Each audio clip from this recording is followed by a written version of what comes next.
A prohibición de extraer a ameixa fina e babosa dos principais bancos de libre marisqueo en Arousa ten os días contados. Semella que a xuntanza entre Rañeiros da Ría e a Consellería do Mar foi do máis frutífera e conseguiu solucionar os problemas de falla de coordinación que o pasado venres levaban a Administración Autonómica a tomar esta decisión. Os informes que teñen son moi cortos, son dunha lonja, na máis, paréceme que son así.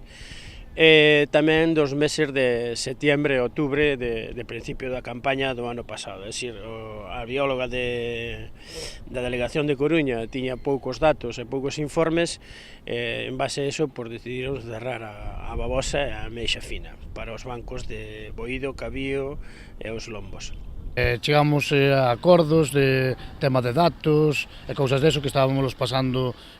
fora de tempo. Agora falamos de coordinar un pouquiño ese sistema e si, a ver, chegamos a un tipo de acordos e a ver si agora nos dan a autorización para poder extraer a petición que nos propoñemos desde Rañeiros. Dende Rañeiros agardan que ao longo desta semana a Consellería dé o visto bo a esta proposta que inclúe unha baixada nos topes da babosa e na fina e a suba da xapónica. Petición que vamos a solicitar, visto que os biólogos, todos, tanto de Pontevedra como de Coruña, din que a fina está vindo moi pequena, solicitamos medio kilo de fina,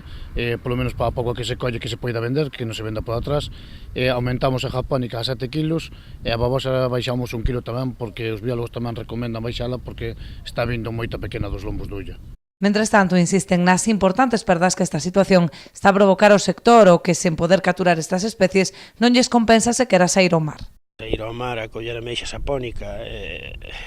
nos lombos pouco máis poden coller, porque o bricho hai algún reclutamento pero é pequeno, e despois se non colles fina nin babosa, que lle podes aportar con 5 kilos de xapónica a 6 euros, xa me dirás, é dicir, eso non lle compensa a ninguén ir ao mar.